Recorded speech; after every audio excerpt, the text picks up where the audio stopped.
Dubai में इन दिनों air show हो रहा है। पूरी दुनिया से जो फाइटर जेट्स हैं या बाकी जो जहाज़ हैं वो डिस्प्ले पे रखे गए हैं। पाकिस्तान का भी वहाँ पर स्टॉल मौजूद है।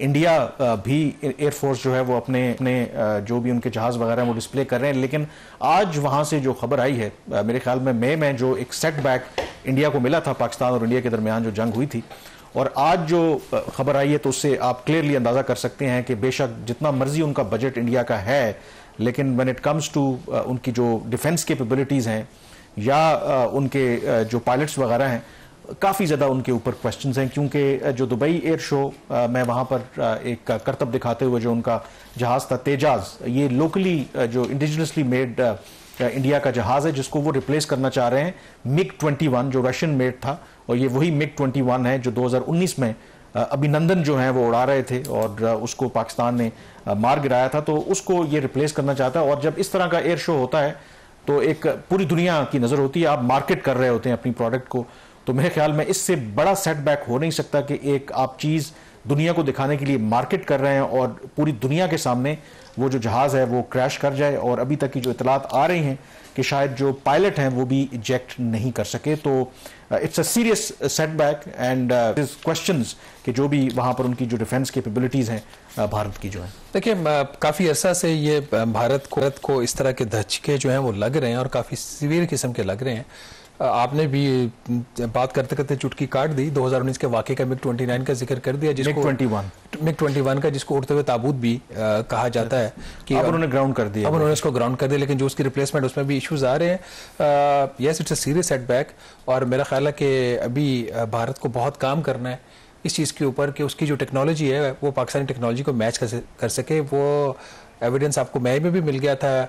फिर अभी GF-17 थंडर भी मेरे ख्याल वहीं पे एग्जीबिशन में उनकी भी डिस्प्ले है, तो उन्होंने अभी तक आउटपेस उसको नहीं कर सके। बहरहाल इसके अंदर एक, और एट द सेम टाइम ये भी ज़ाहिर है कि पाकिस्तान भी वहाँ पर JF-17 वगैरह उसको डिस्प्ले पे रखा है, और बहुत सी सोशल मीडिया के ऊपर तस्वीर भी आई हैं कि जो इंडियन इवन एयरफोर्स के ऑफिसर्स थे, उनके जो डेलीगेशंस थे वो वहाँ पर तस्वीर भी बनाते रहे। एंड इनफैक्ट एक जो तस्वीर मुझे बड़ी स्ट्राइकिंग लगी, पता है कि अब दोनों तरफ के हालात ऐसे हैं, नफरत लोग फैलाते हैं, तो उसमें जो पाकिस्तानी एयरफोर्स के ऑफिसर हैं, वहाँ पे इंडियन एयरफोर्स के ऑफिसर्स हैं, बड़े प्लेजेंट अपेरेंटली जो तस्वीर है उनको वो एक्सप्लेन कर रहे हैं, ब्रीफ कर रहे हैं, तो ये एक अच्छी बात भी है। देखें, बेशक आप वैसे कामरान एक तजाद नहीं है कि क्रिकेट टीम जो है वो हाथ नहीं मिला सकती, और जो एक्चुअल जो फाइटर्स हैं, कुछ लोगों ने, मैंने ट्वीट भी किया था, तो कुछ लोगों ने कहा कि ये बेचारे इंडियन जो एयरफोर्स के ऑफिसर्स हैं ये इंडिया वापस जाएंगे तो पता नहीं इनका क्या हाल होगा। जो एक्चुअल फाइटर्स हैं जो एक दूसरे पे हमला करते हैं वो शेक हैंड कर, they are actually this reflects the professionalism on part of both India and Pakistan. देखिए, ये मेरा अपना ऑब्जर्वेशन है कि इंडिया और पाकिस्तान की जितनी भी हॉस्टिलिटी रही है, दोनों की जो मिलिट्रीज हैं, जब भी जो लोग जिस लेवल पे मिलते हैं, कोई भी जो फोरम होता है, तो they have a high regard for each other. लेकिन तो शायद ये बाकी लोगों के लिए मैसेज है सोशल मीडिया के ऊपर, इख्तिलाफ करें but then maintain decency, enemy की भी रिस्पेक्ट करनी चाहिए। बिल्कुल। और मेरे ख्याल में ऑन अ लाइटर नोट, आपने एक और टॉपिक पे भी बात करनी, अब प्रेसिडेंट डोनाल्ड ट्रंप क्या कहेंगे? 7 से 8 जहाज हो गए, क्या कहेंगे? 8 तो वो पहले भी जिक्र कर चुके हैं, तो और फर्दर जो है ना वो बल्कि इसी हफ्ते उन्होंने काफ़ी, जो सऊदी क्राउन प्रिंस मोहम्मद बिन सलमान वहाँ पर गए हैं, तो अगेन उन्होंने वहाँ पे जिक्र किया था, तो उस पर कल बात करेंगे। जो दूसरी डेवलपमेंट है वो अगेन पाकिस्तान और अफगानिस्तान का जो इशू इस वक्त चल रहा है, TTP वाला मामला। पाकिस्तान कहता है TTP कर रही है अफगानिस्तान से, अफगान तालिबान कहते हैं ये आपका अंदरूनी मामला है, लेकिन अगर गवाही किसी तीसरे फरीक की तरफ से आए तो फिर तो मानना पड़ेगा, क्योंकि इसी हफ्ते जो UN सिक्योरिटी काउंसिल की इंसदाद दहशतगर्दी से मुतालिक एक कमेटी है उसका इजलास हुआ। पाकिस्तान उसका वाइस चेयर है, जबकि उस कमेटी को डेनमार्क जो है वो हेड कर रहा है। तो डेनमार्क की जो रिप्रेजेंटेटिव हैं वहाँ पे, जो एम्बेसडर हैं UN में, तो उन्होंने जो खिताब करते हुए उस मीटिंग से क्या कहा और TTP से मुतालिक और उनका अफगान तालिबान के साथ क्या कनेक्शन है, क्या कहा, ये पहले वो सुनते हैं। The TTP, with its approximately 6,000 fighters, is another serious threat emanating from the region, receiving both logistical and substantial support from the de facto authorities. The TTP has conducted numerous high-profile attacks in Pakistan from Afghan soil, some of which incurred mass casualties.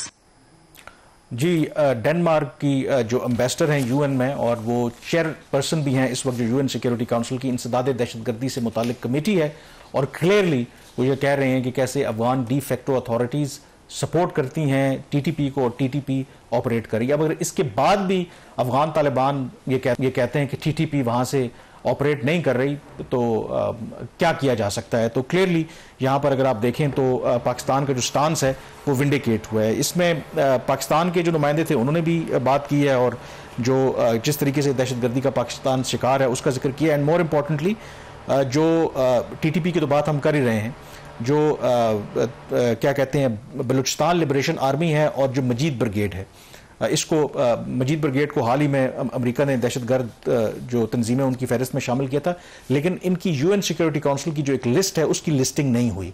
तो पाकिस्तान भी चाहता है, चीन भी चाहता है कि इसकी लिस्टिंग की जाए और चीन ने पाकिस्तान के मौक़िफ़ की तायद की है कि यस ये BLA को भी और मजीद ब्रिगेड को भी जो यूएन सिक्योरिटी काउंसिल की जो अलकायदा कमेटी है उसके तहत इनको सैंक्शन करना चाहिए। और इस पर पाकिस्तान का और चाइना का ये मौक़िफ़ है कि इसको पॉलिटिक्स से कते नजर एक क्लियरली देखना चाहिए कि ये दहशतगर्दी में जो गालिबन इस रिपोर्ट के अंदर भी जिक्र है कि जो टीटीपी है वो पूरे खत्ते के लिए अब खतरा बनती जा रही है। ये तो बट कामरान उसमें जो इसकी जो फाइंडिंग्स हैं वो पाकिस्तान की व्यू को सेकंड तो जरूर करती हैं। इसकी रिपोर्ट की इम्प्लीकेशंस क्या होंगी? क्या इसके ऊपर कोई एडवर्स इम्पैक्ट आ सकता है अफगानिस्तान के ऊपर या दे डोंट केयर?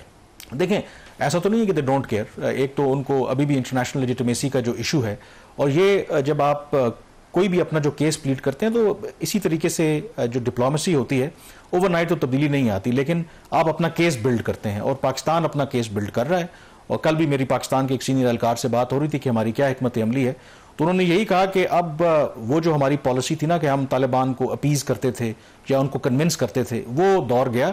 अब चीज़ें अनफोल्ड करेंगी और बेशक अभी एक स्टेटस को चल रहा है, बट पाकिस्तान ने जो काबुल में जाके कंधार में जाके कार्रवाइयाँ की थी उससे अफगान तालिबान में खौफ बैठा है। इवन के जो इस्लामाबाद में वाक़या हुआ, जो मेरी पाकिस्तानी ज़राए से बात हुई है, तो तालिबान बिहाइंड द सीन मिन्नतें करते रहे। वो कह रहे हैं कि जी हमने ये नहीं करवाया, क्योंकि उनको ये खदशा है कि पाकिस्तान जो है वो दोबारा से कोई कार्रवाई करेगा। तो एक मल्टी प्रोंग स्ट्रैटेजी है और पाकिस्तान की हिकमत अमली अब ये है कि इर्रिस्पेक्टिव के जो भी इस वक्त अफगान तालिबान कर रहे हैं, हमने जो अपनी जो समत है उसको सीधे रखना है। एंड इंपॉर्टेंटली इस पर बात भी करेंगे कि जो एक तरफ पाकिस्तान और अफगानिस्तान के ताल्लुकात कशीदा है, तो दूसरी तरफ जो कुर्बतें हैं वो बढ़ रही हैं अफगान तालिबान और भारत के दरमियान। ये क्या कहानी है और इस पर पाकिस्तान का क्या मौक़िफ़ है, ब्रेक के बाद इस पर बात करेंगे।